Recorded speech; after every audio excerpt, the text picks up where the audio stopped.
Why is it landlords are out there buying everything they can whilst I can't even afford my first home? I hear that all the time, and in this video I'm going to be breaking down exactly why as investors we can carry on buying whilst the same person can be struggling to buy their residential property.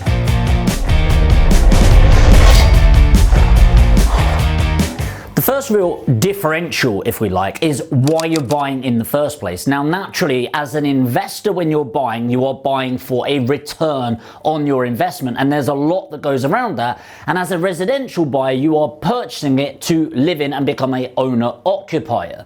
Now, the first thing to think about is interest rate. How does this impact people differently? Well, as an owner-occupier, each 0.25% increase is going to impact you by about £300 a year on average. Now, that's not a huge amount, but if you factor in the inflation on everything else that's going on, that's going to dramatically impact your affordability.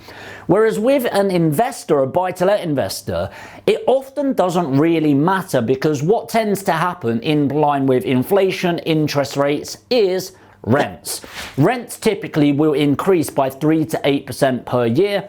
And so the impact of a 1% on a mortgage really isn't going to be that impactful. It's why back in the day they had interest rates of 15+%, which absolutely crumbled the owner-occupier market, but didn't really impact renters because rents went up alongside with it. More people renting, the supply and demand curve. That is number one. The criteria around the mortgages then comes into that.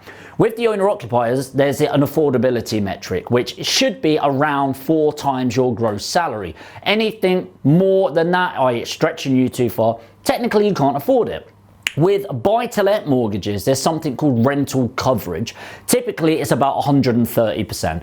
Let's say, for example, a mortgage is going to cost you £1,000 a month. Well, on an owner-occupier, in order to afford that, you need to be around 4 times that to get in the affordability. It doesn't work quite like that, but bear with me. Roughly that amount.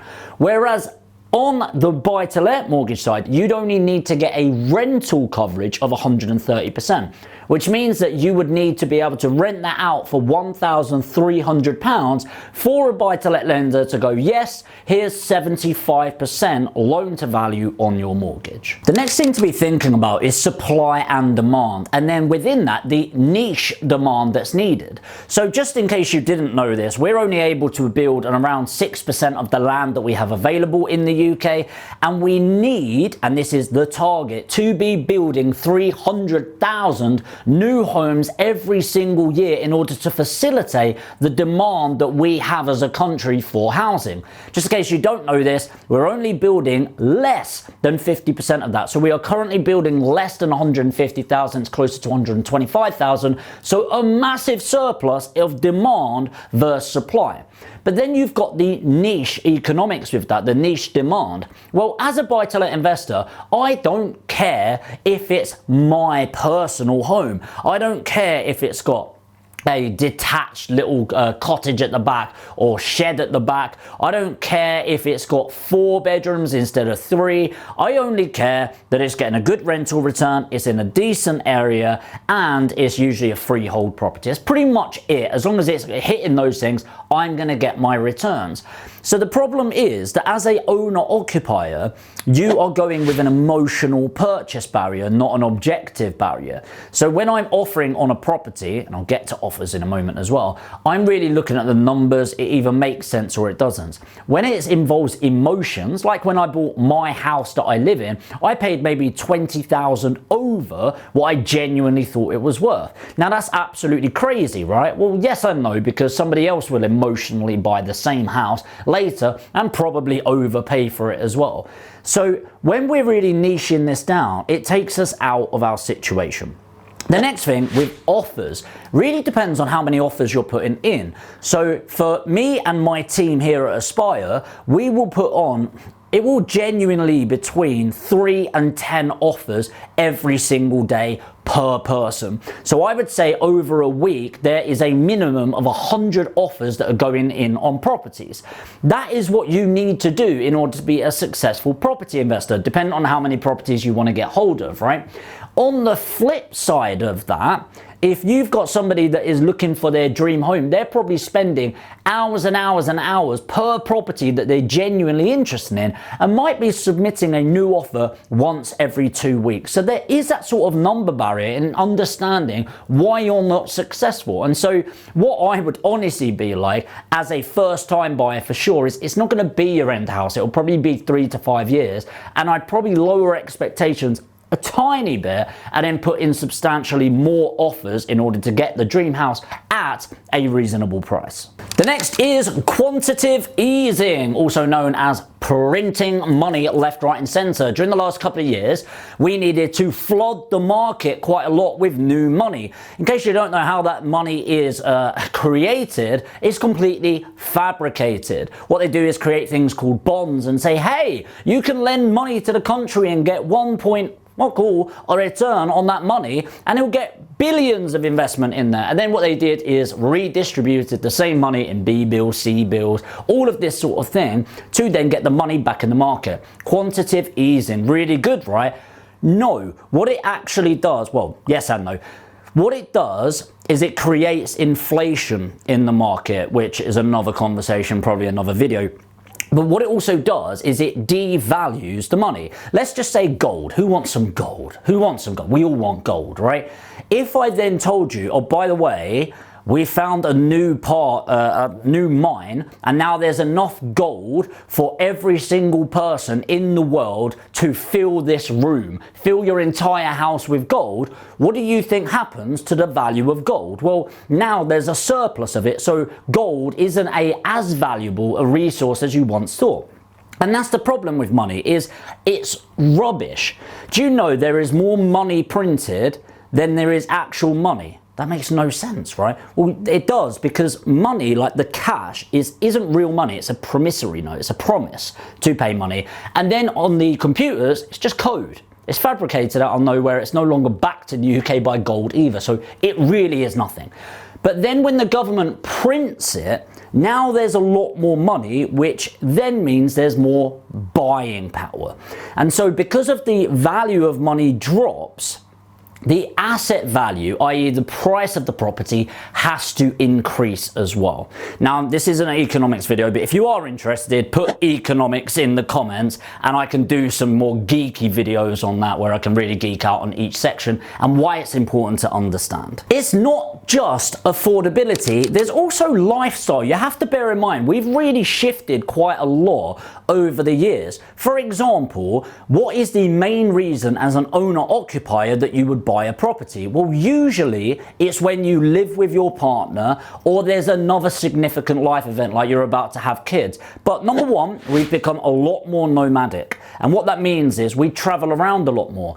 With the internet age and the ability to travel, there's a lot less need to be rooted to one place, and so people typically buy a property a lot later. People live with parents a lot later, and you could argue that's partly affordability for some people. But a really big one is marriage. Of the millennials age group, there are less than 60% of people that live with their partner. Now, that means nothing on its own, apart from when you compare it to the generation above at the same age. About 80% plus of them would have been together, living with each other and preparing to get married. And so the situational aspect of what we're looking for means that they're doing that. And then flooded in with that, with the internet age and access to information like you're getting right now, is people are a lot more knowledgeable around investment and why investment is so important. And actually, now more than ever, more people are purchasing a buy-to-let property before they've purchased their own property, because they'd rather have the asset rather than the liability. So these cultural shifts that we go through in time massively impact whether you're going to own a property. And as an investor, that doesn't really change. The behavioral change isn't as impacted from the bits that I've just gone through. So why can't people actually find a property right now? Well, first of all, it's that supply chain issue again. Because of the last couple of years, there was about 6 months delay in and buying property. And then there was a huge amount of pressure and demand with the stamp duty exemptions, the estate agents opening back up, and the fear-mongering that was there, and of course the massively reduced interest rates, which was 0.25% in December 2020, I believe. And it's just really creating this environment where it's buyer heavy, buy. Naturally, that massively restricts the supply available. There's actually something as well in the investor's behavior that really shifts in a seller's market, which creates longer term problems for owner occupiers. So when it's a normal market, what we will do is we'll go, I'm only going to buy here. So for example, I am in Leeds right now, and I might go, not even Leeds, I might go, I'm buying in LS 9, 10 and 11, and they are going to be my main areas, right? But then as the market gets tougher, I might go, do you know what? Maybe I need to widen that to the whole of Leeds. And nowadays, I buy my properties, I package for investors across West and South Yorkshire, which is a huge expansive area. And actually I found that there are amazing investment opportunities all around that. And then what happens is that demand starts growing. So yes, I am putting less pressure on the person that wants to live in LS9, but I am putting pressure on people on some properties, especially the entry level properties, the lower tier properties, if you like, that people are going into.